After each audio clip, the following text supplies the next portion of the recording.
13 qershor. Ditët e mia janë në dorën tënde. Por unë kam besim te ti, o Zot. Kam thënë, ti je Perëndia im. Ditët e mia janë në dorën tënde. Çlirom nga duart e armiqve të mi dhe të atyre që më përndjekin. Bëj që të shkëlqej fytyra jote mbi shërbëtorin tënd. Shpëton për hir të mirësisë sate. Psalmi 31, 14 deri në 16. Shumica prej nesh janë një përzierje emocionesh të përvojash. E mira, e keqja dhe e shëmtuara na prekin rregullisht.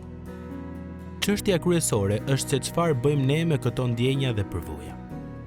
Si e formon të qenet besimtar mënyrën se si e shohim botën tonë? Ditët e mia janë në dorën tënde. Është një pohi me 7 fjalë për t'u kujtuar të krishterëve se, pavarësisht nga fatkeqësitë dhe vështirësitë, ne jemi nën kujdesin e Perëndisë të gjithëpushtetshëm. Në vargjet hyrëse të Psalmit 31, duke qartë se Davidi është në ankth. Ndërsa lexojmë më tej, vetëm disa vargje më pas, duket se e gjejmë atë në një pozitë sigurie, mirë po ai kthehet menjëherë në gjendjen e ankthit. Ky cikël e dhimbjeje dhe gëzimi nuk është një përvojë e pazakont për pelegrinin e krishterë. Në fakt, përsëritja e zhgënjimit dhe shqetësimit është mjaft e zakonshme për gjatë shtekut të besimit. Në librin e saj, Vendi i fshehtë, Corrie ten Boom tregon historinë se me sa padurime priste udhëtimin e saj të parë me tren. Edhe pse udhëtimi ishte shumë javë larg, ajo shkonte rregullisht te babai i saj dhe pyeste nëse i kishte bler biletat. Ai thoshte vazhdimisht se i kishte bler. Ajo e kuptoi që problemi i saj ishte mungesa e besimit te babai i saj. Ajo nuk besonte se ai do të kujdesej për gjithçka. Corrie ishte e shqetësuar se ai do ta humbiste biletën e saj dhe se, në një farë mënyre, ajo nuk do të kishte bilet në ditën e udhëtimit. Në atë histori, ajo mësoi se Perëndia na jep biletën në ditën që bëjmë udhëtimin dhe jo më parë.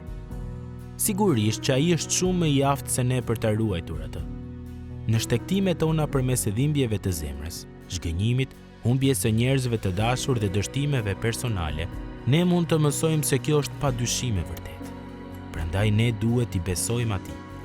Ditën që do të bëjmë udhëtimin nga koha në përjetësi, nëse e njohim Krishtin, e dim se ai do të na e jap biletën. Nëse ajo ditë është sot, atëherë bileta është në rrugë sipër. Nëse jo, atëherë çdo bika të rrim zgjuar dhe t'i lejojmë emocionet tona të na kontrollojnë dhe shqetësimet tona të na rrethojnë, ne nuk jemi në mëshirën e forcave arbitrare dhe jo personale. Jemi në dorën e Perëndisë tonë të dashur. Ai na thot: "Ejani tek unë të gjithë ju të munduar dhe të ngarkuar. Ejani tek unë me të gjitha barrët, frikërat, panikun, ankthet dhe dhimbjet tuaja. Merrni mbi vete zgjedhjen time. Jetoni në sundimin tim të dashur, sepse zgjedhja ime është e mirë dhe barra ime është e lehtë, dhe ju do të gjeni prehje për shpirtrat tuaj përgjithmonë." Shih Mateu 11, 28 deri në 30. Kjo është siguria jote. Ditët e tua, qofshin të shkurtra apo të gjata, të pasura apo të varfra, të trishtuara apo të lumtura, ato janë në dorën e tij. Ai do të jap vepra të mira për të bërë çdo ditë. Më pas, në ditën tënde të fundit, ai do të çojë të sigurt në vendin ku ditët e tua do të jenë pafundësisht të gjata, aq të pasura sa s'mund ta imagjinosh dhe aq të lumtura sa s'mund të shpjegohet.